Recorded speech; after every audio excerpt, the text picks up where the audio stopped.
Pesan adalah elemen fisik komunikasi yang membawa gagasan dari pengirimnya.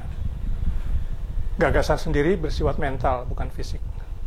Sedangkan pesan bersifat fisik. Jadi pesan adalah elemen fisik komunikasi yang membawa gagasan dari pengirimnya. Oke. Pesan dapat berupa lambang atau tanda. Lambang dibuat oleh manusia, sedangkan tanda dibuat oleh alam, bukan oleh manusia. Nanti kita jelaskan itu. Ya. Lambang dibuat secara sengaja oleh manusia dengan makna yang disepakati untuk mewakili gagasan atau ide tertentu. Misalnya kalau mendengar ya kata air atau membaca tulisan air, AIR, kita akan membayangkan benda yang kurang lebih sama. Ya, benda cair berwarna bening. Lambang dapat verbal yang berbentuk kata-kata, contohnya air itu tadi, atau non-verbal yang bukan kata-kata. Ya. Lambang verbal dapat lisan, artinya yang dapat didengar dengan telinga, atau tertulis yang dapat dibaca dengan mata, atau mungkin jari. Ya, kalau itu braille, huruf braille dibaca dengan jari kan. Ya. Tipe-tipe lambang nonverbal akan kita uraikan nanti. Lambang verbal dan nonverbal bersifat arbitrer, ambigu, dan terikat budaya. Arbitrer berarti dibentuk tanpa pola yang jelas. Ya. Misalnya, mengapa kita sepakat secara verbal menyebut benda cair berwarna bening itu sebagai air. Tadi itu ya, dan bukan misalnya geglek gitu ya. Mengapa air? Ya tidak ada alasannya.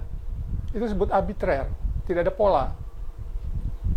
Atau mengapa dengan budaya lain benda yang sama disebut water atau cai atau banyu misalnya ya. Lambang nonverbal mengangguk untuk gagasan setuju atau ya juga arbitrer. Mengapa gagasan itu tidak dilambangkan dengan misalnya menggeleng gitu misalnya, atau mendongak gitu, atau sekedar mengangkat alis, atau mengapa tidak dengan mengedipkan mata? Arbitrer. Ya. Ambigu berarti punya makna tidak tetap, dapat berubah maknanya. Misalnya air tadi, ya kan, dapat berarti air keran, air mineral, air sumur, air hujan, dan seterusnya. Bahkan dalam bahasa atau dalam budaya Inggris, air, air, ya, A-I-R, ejaannya sama ya, punya makna yang sama sekali berbeda. Jadi kalau ada di pompa bensin di negeri yang berbahasa Inggris, Anda melihat dua keran dengan satu tulisan water dan satu tulisan air, itu benda yang sama sekali berbeda itu ya. Dulu anak saya melihat itu, dia katakan, wah Pak, orang sini rupanya berbahasa Indonesia juga, katanya gitu kan. Water, air, gitu kan. Padahal itu benda yang beda itu ya. Senyum sebagai lambang nonverbal pun bisa menunjukkan keramahan, bisa menunjukkan ejekan, rasa sayang, atau lainnya. Dalam budaya India, ada anggukan yang sering membingungkan orang yang bukan India. Gitu ya. Selain dalam bentuk lambang, pesan juga bisa berbentuk tanda. Tadi kita sudah singgung ya, yakni pesan yang dibuat secara alami, tidak dibuat secara sengaja oleh manusia.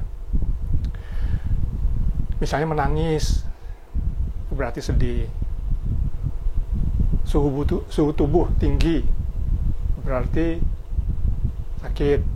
gitu ya. Makanya kalau kita masuk ke rumah sakit atau kemana, kita diukur suhu tubuh kita ya dengan apa namanya itu, termogan gitu ya. Kita tidak bisa membuat-buat itu. Itu lebih jujur. Tanda sulit dikaitkan dengan sifat arbitrer atau budaya, tetapi maknanya tetap dapat ambigu. Ya, dapat tidak tetap, dapat berubah-ubah. Misalnya menangis, mungkin bukan sedih, ya. Mungkin juga takut, kan begitu ya. Mungkin terharu, mungkin bahagia, atau mungkin sekedar sedang mengupas bawang merah, kan, air matanya keluar. Ya, dalam komunikasi, tanda bisa menjadi pesan penting, terutama untuk gagasan atau perasaan yang tidak disandikan ke dalam bentuk verbal. Karena itu, tanda kerap dianggap sebagai pesan yang lebih jujur dibanding lambang verbal maupun non-verbal. Dengan tanda, kita dapat lebih memahami orang lain tanpa dia membuat lambang apapun, tanpa dia mengatakan apapun. Lambang verbal juga mengandung punktuasi, yakni pemisah antar segmen, antar bagian dari suatu pernyataan.